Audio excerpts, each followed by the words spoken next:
अस्सलाम वालेकुम नाजरीन। हाजरा किचन में आपको एक बार फिर खुश आमदीद एक नई रेसिपी के साथ।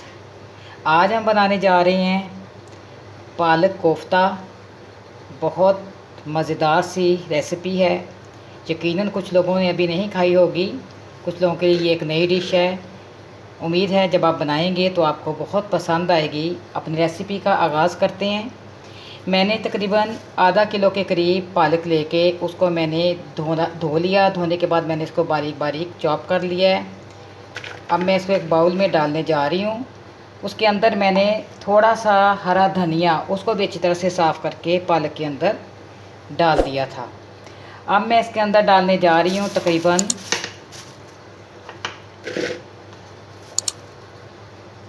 2 टेबलस्पून बेसन के, 2 चम्मच जो डोंगे के हैं। फ़िलहाल आप 2 चम्मच डोंगे के डालें, कम या ज़्यादा होंगे तो हम इसको कर सकते हैं। उसके बाद मैं इसके अंदर डालूँगी तकरीबन आधा चम्मच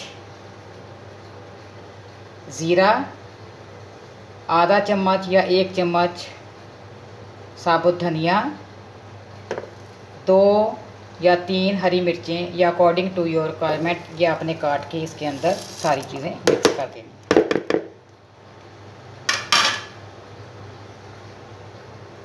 अब आप इसके अंदर अपनी ज़रूरत के मुताबिक नमक डालेंगी। मैं डालने जा रही हूँ 1 टेबलस्पून। इसके बाद मैं इसके अंदर डालूँगी तकरीबन 2 टेबलस्पून कुटी हुई लाल मिर्च, दादड़ी हुई लाल मिर्च। अगर आप कश्मीरी लाल मिर्च भी डालना चाहते हैं तो थोड़ी सी स्पाइसी हो जाएगा, वो भी आप आधा चम्मच इस्तेमाल कर सकती हैं। आधा चम्मच तकरीबन मैं इसके अंदर हल्दी पाउडर के डालने जा रही हूँ। अब हमने इसको मिक्स करना है, हल्के हल्के हाथों से इसको मिक्स करें।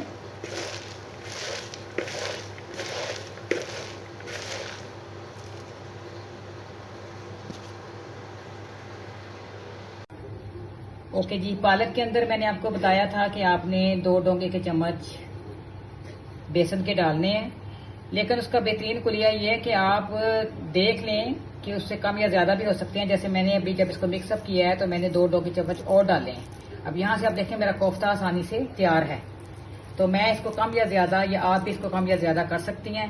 इसके बाद मैंने एक मीडियम साइज़ का प्याज जो है उसको चॉप करके डालना है इस मिक्सचर के अंदर। बहुत अच्छे से पालक कोफ्ता हमारा आज का तैयार होगा, इंशाल्लाह आपको पसंद आएगा। अमेज़ा मेरा तैयार हो चुका है।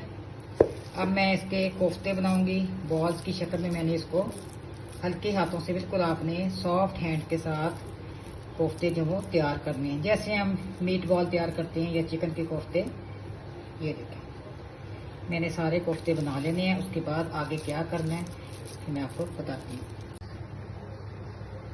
ये देखिए, मैंने जो इतना मटेरियल तैयार किया था, ये मैंने अपने कोफ्ते, पालक कोफ्ते तैयार किए हैं। कच्चे हैं अभी आगे आपको मैं पकाने का प्रोसेस बताती हूँ।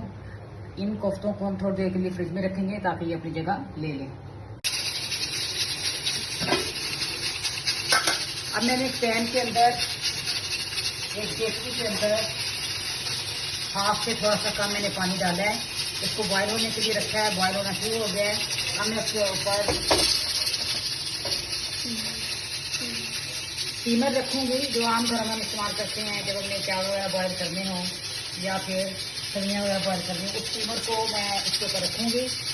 नीचे से आप देखेंगे भाप बननी शुरू हो जाएगी और अपने जो कोफ्ते मैंने तैयार किए वो 1 बाय 1 इसके अंदर रखूँगी।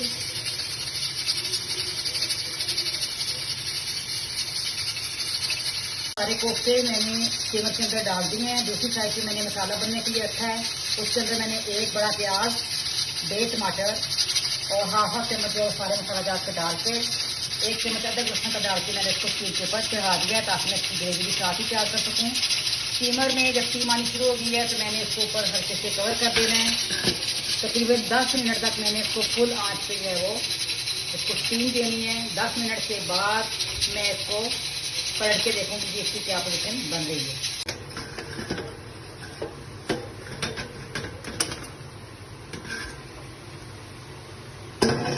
तकरीबन 10 मिनट तक मैंने इन कोफ्तों को स्टीमर पे स्टीम दिया है। अब मैं इसकी साइड चेंज करती हूँ। ये देखें बड़ा ज़बरदस्त सा कोफ्ता, साइड हम इसकी चेंज कर रही हैं। 1 बाय 1 आपने इसी तरह सारे कोफ्तों की साइड को चेंज कर लेना है। ये बस ख्याल रखें कि कोफ्ता टूटने ना पाए।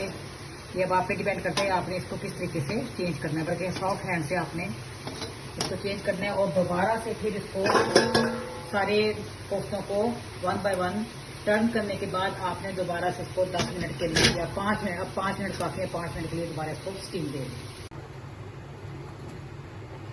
अब अपने कढ़ाई के अंदर थोड़ा सा कुकिंग ऑयल डालना है और इसको गर्म करने के बाद जब इसका ऑयल गर्म हो जाए तो आपने तैयार करदा जो कोफ्ते हैं उसको इसमें हल्का सा फ्राई करना है, यानी कि उसको लाइट ब्राउन तक आपने फ्राई करना है। अभी मेरा तेल गर्म होने जा रहा है, इसी दौरान मेरे कोफ्ते ठंडे हो जाएंगे तो मैं उसको अंदर 1 बाय 1 करके फ्राई कर दूंगी।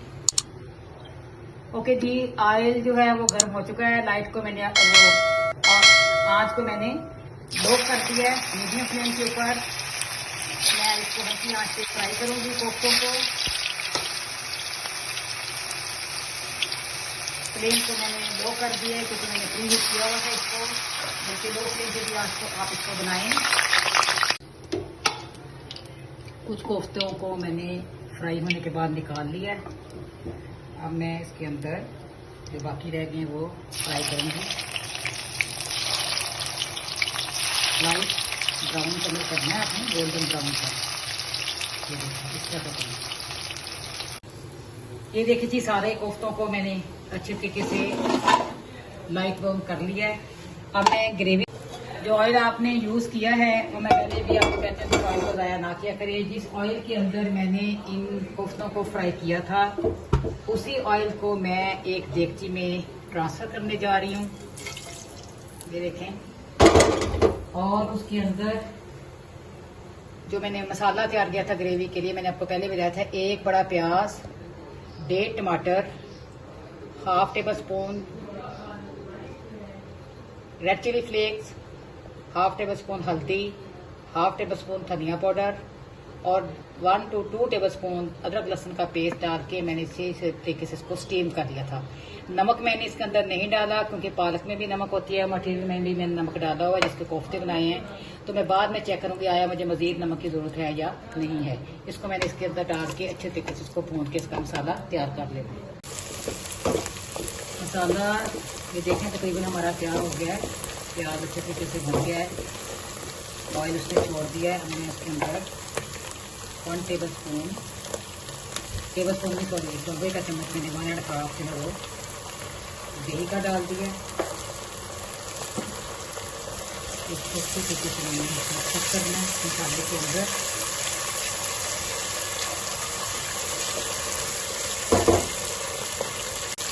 उसके बाद आप इसके अंदर 1 गिलास पानी का डालेंगे। पानी कम या ज़्यादा भी कर सकते हैं, हो सकता है। पानी डालने के बाद जब इसको हल्का सा बॉयल आ जाए पानी को, तो आपने इसके अंदर जो मैंने कोफ्ते फ्राई किए थे उसको इसके अंदर डाल दें।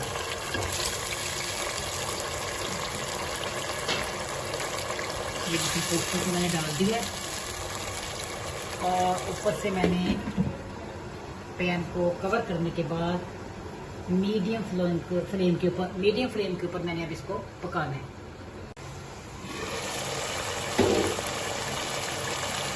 ये जी पालक कोफ्ता तकरीबन हमारा तैयार है। थोड़ा सा मैंने पानी बाद में और डाला था, नमक भी मैंने चखा, मेरी रिक्वायरमेंट के मुताबिक नमक जो है वो बिल्कुल ठीक ठाक था, बिल्कुल एक्यूरेट था। तो अब मैंने इसको फ्राई कर लेना है, भून लेना है अच्छे तरीके से। वो भी तकरीबन 5-10 मिनट में ये भून जाएगा। इसी दौरान मैं इसके अंदर थोड़ा सा गरम मसाला डालूंगी। मैंने ना होने के बराबर डाला है क्योंकि बेसिकली मैं गरम मसाले को पसंद नहीं करती।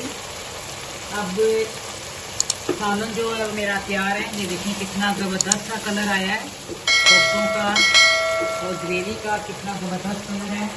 उम्मीद है कि मेरी आज की रेसिपी भी आपको पसंद आई होगी।